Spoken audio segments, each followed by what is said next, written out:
Film ini diawali dengan seorang gadis SMA yang pendiam bernama Mitsuko.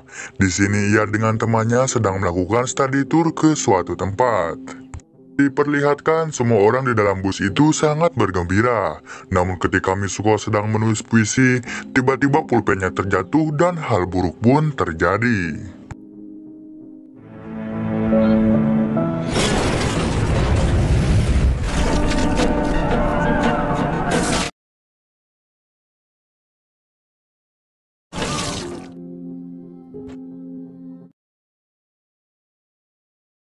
Ingin membelah bus tersebut menjadi dua bagian dan menewaskan orang di dalamnya. Untungnya Mitsuko yang sedang mengambil pulpennya, ia selamat dari hembusan angin tersebut. Ketika angin kembali menyerangnya, ia merunduk dan memotong beberapa helai rambutnya. Mitsuko pun yang ketakutan langsung berlari sambil menangis. Ketika di perjalanan, ia bertemu dengan orang pejalan kaki dan menyelamatkan salah satu dari mereka. Namun naas wanita itu pun harus mati ketika akan menyelamatkan orang lain yang bersepeda. Mitsuko pun yang ketakutan terus berlari ke dalam hutan sambil menangis. Lalu ia menemukan sebuah danau dan melihat sebuah baju yang masih bersih. Ia pun berganti pakaian sambil membersihkan noda darah di tubuhnya.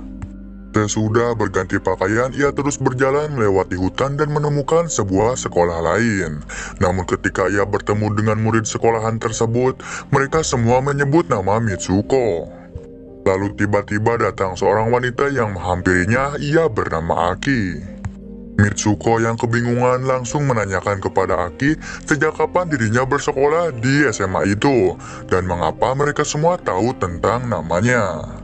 Tiba-tiba ketika sedang mengobrol, angin berhembus kencang dan mengangkat rok mereka. Mitsuko yang ketakutan akan hal buruk tadi, ia pun langsung merunduk.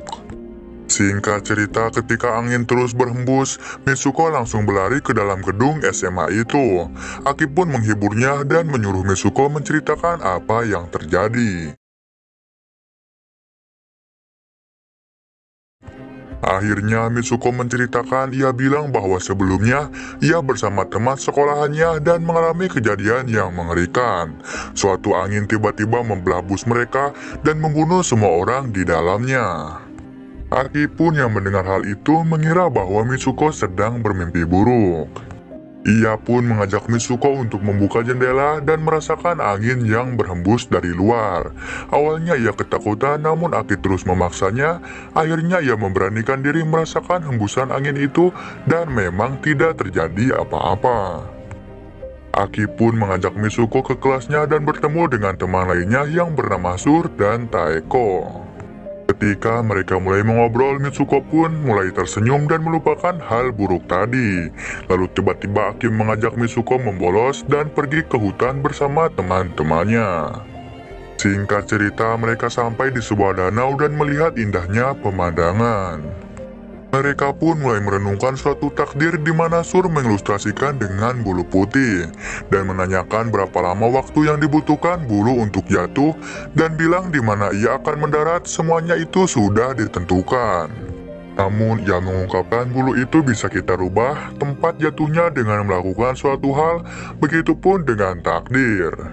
Akhirnya ia menyarankan bahwa takdir dapat diubah hanya dengan melakukan sesuatu yang biasanya tidak akan pernah dilakukan, sehingga mengubah hasilnya. Lalu setelah itu Aki mengajak mereka kembali ke sekolahan karena jam pertama hampir habis. Mereka pun mulai berlari dan akhirnya sampai di sekolahan. Mitsuko mulai masuk ke kelasnya bersama Aki dan mengikuti suatu pelajaran.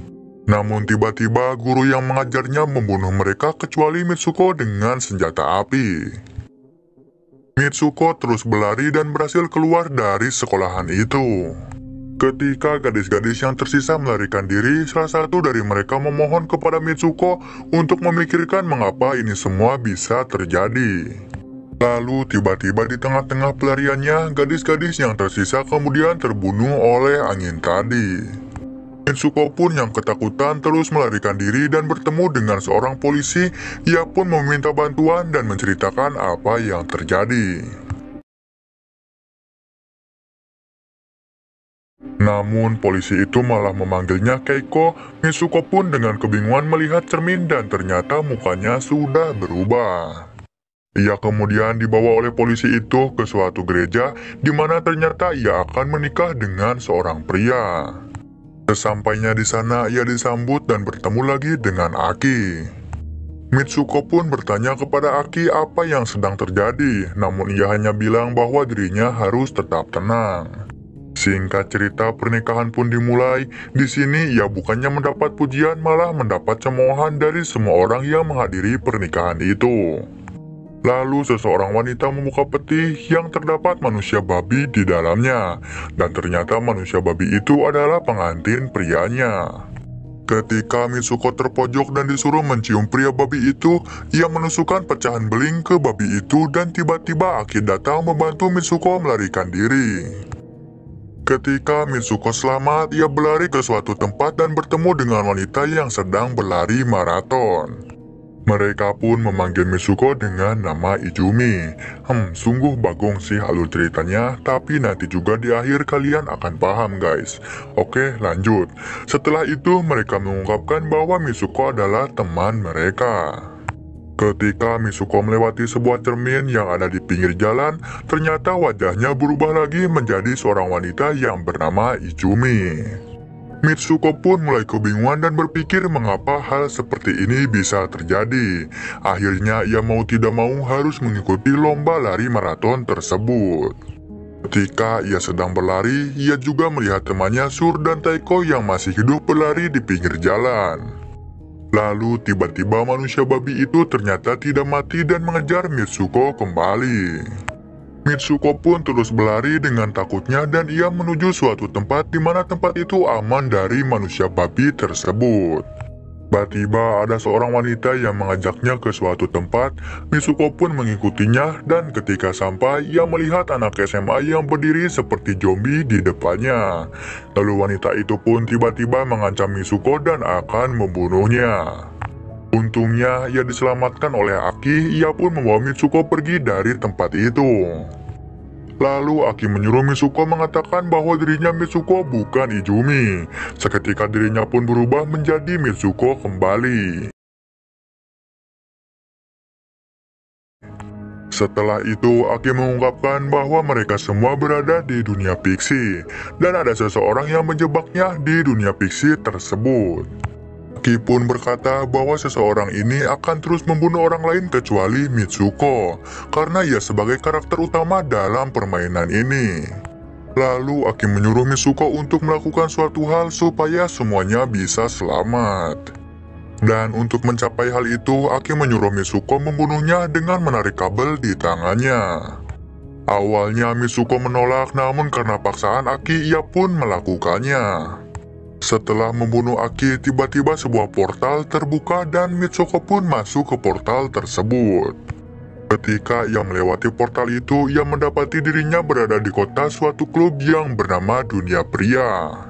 Klub tersebut hanya dipenuhi oleh pria yang mengagumi video game horor bertahan hidup yang kejam bernama Tag. Ia juga melihat poster yang menggambarkan Mitsuko, Keiko, dan Izumi sebagai karakter dalam game itu. Lalu tiba-tiba seorang pria menghampirinya dan ia pun jatuh pingsan.